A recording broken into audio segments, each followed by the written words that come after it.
I know I get on a roll, but John Myers agrees with me that what happened to us after our first son died and our second son was born was a sleep experiment. I know. I caught you off guard with that one, didn't I? That's what we think. Okay? What else could it have been? I've racked my brain, people. I've racked my brain. I can't think of anything else it could be. If it's something else, someone please tell me what else it could have been. Okay? After the first son died, okay, here's the rundown. He died because they didn't want to believe that I knew there was anything wrong with him. Okay? Whether or not they wanted to believe me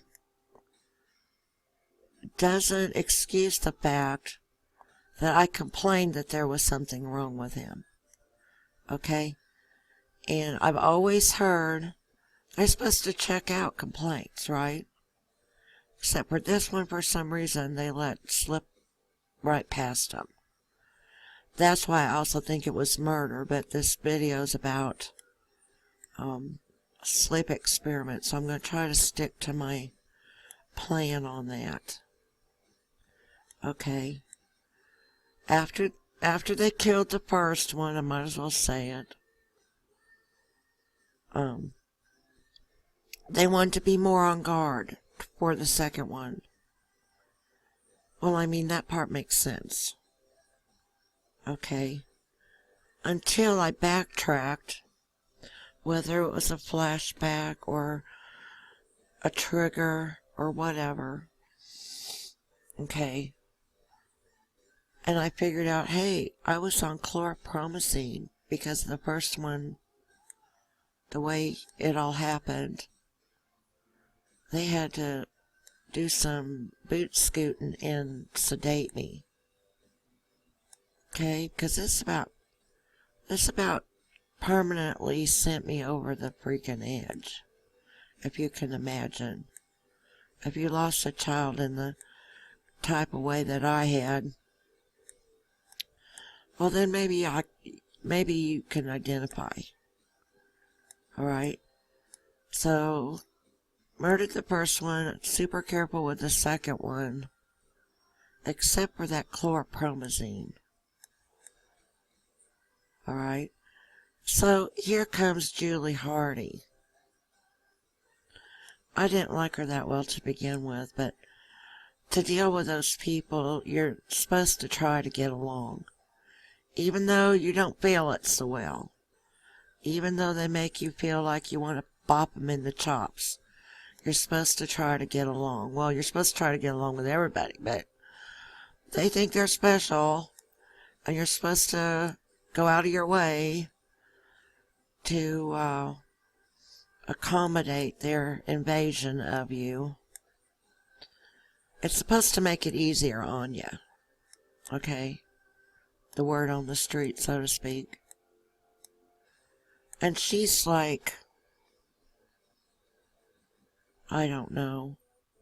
I was 23, John was 37. I'm not sure of her age at all. But here she comes, flashing this paper, twitching herself into my mom's front room. Because, yeah, my mom was one of my best friends ever. And she would sit through some of this stuff with me because it was pretty heady.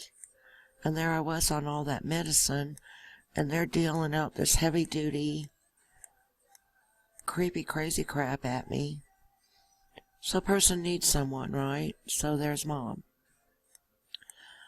Well, twitch, twitch, twitch. I think you all need separated for a couple weeks. Here, sign this paper. And I'm like, what? I know some of you have heard this before, but That's okay. You know how to click the off button. This instantly tore me in half. Again.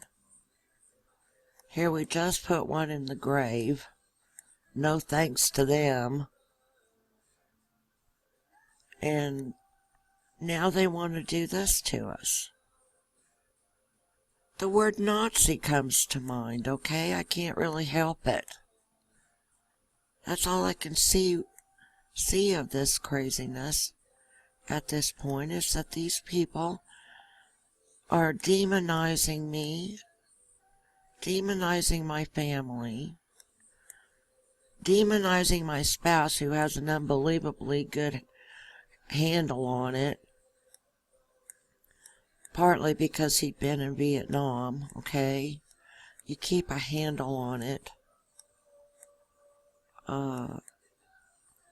You signed this paper, and I'm totally noodled out at that point. I'm just a whole ball of mess. Just talking about breakdown in your own front room on your own turf. That was me.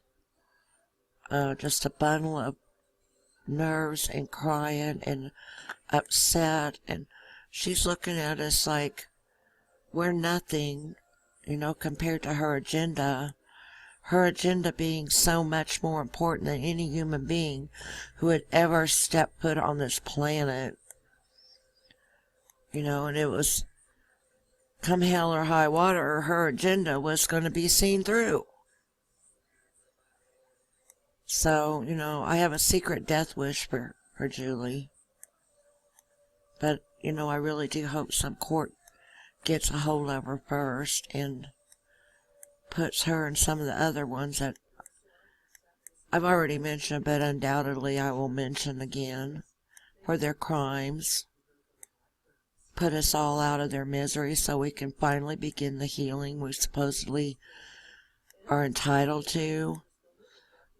Excuse me. Can you imagine that? She wanted nothing more than to shatter my support system. Okay, John was half of my support system, and my parents were the other half. Okay, and she thought she ought to own that. I don't know why. Of all the things a person could own in this lifetime, why would she want to own my support system? Well, it had often been said, people want what you've got. I'm talking about the 12 and 12 groups again. People want what you've got. When you've got life going for you as well as we did through the program, people do want it, and they don't really know how to go about getting it. They don't know it's as simple as walking in the door. They don't understand that. And so, I'd also mentioned it before about us having professional night. And only one lady of all the people we had invited bothered to show up. So that they want something when it's not being offered versus an invitation sent directly to them or to their office. That's just lazy.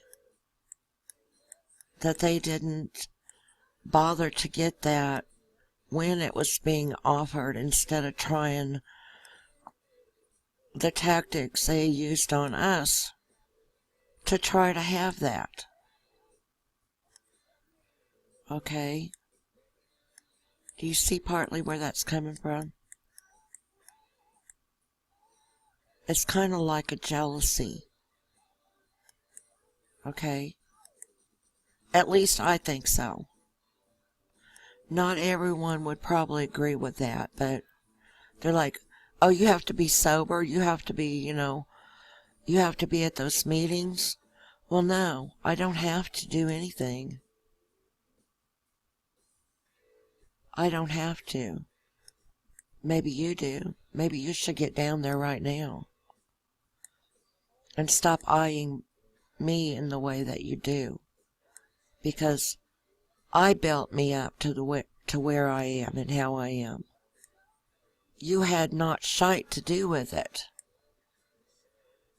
All these attempts to pretend that you all have some kind of great miracle healing thing going on with me, that is total hogwash. I got what I got the hard way. I walked in that door. I got it. I sat through those meetings whether I wanted to be there or not some nights, and listened to crap I didn't really particularly care to sometimes. What's your excuse? You're trying to get it secondhand from people who worked for it the hard way and got it themselves, just because you've got some alphabet behind your name and think you're going to steal it with a sleep experiment. That's not how it's going to come to you at all. You're going to get it the hard way, or you're not going to get it at all. You see there? That's what this has been about. You're not going to just crawl in my head, pitch a tent. As retarded as you might like to think I am, you need to get your haunches up off whatever and go get the information for yourself. And stop being little crazy people like Julie and some of them. Oh, I'm going to get it because I'm going to steal it out of their head after I terrorize them into this no-sleep zone for 2 weeks. Then they'll be at my mercy and I can have what information I want. It doesn't work that way. She'd like to think it works that way. It's not going to work that way. Because after I figured it out all that time ago, I became more determined than ever to not let these freaks try to steal my mind. Okay? I was sitting at those meetings, same as John was, with people from all walks of life. Okay? All walks of life. Every single one of them. You can't make that claim. John and I can make that claim. The only way you can make that claim, and it be an honest claim, is to get your butt down there to the meeting like human beings instead of trying to mind rape. John agrees after all that time. I guess he just wasn't, with his meds going on, he wasn't all that much on the ball, and I can understand that. That it's exactly what it was an experiment, because where else does that do anything for? What was that all about? We know you just lost your child and now you got a new one, and now we want to make you sleep apart. They remind me of some kind of creepy ass cartoon. Excuse my language. I better get off of this one before I, blow a fuse. Thanks for listening.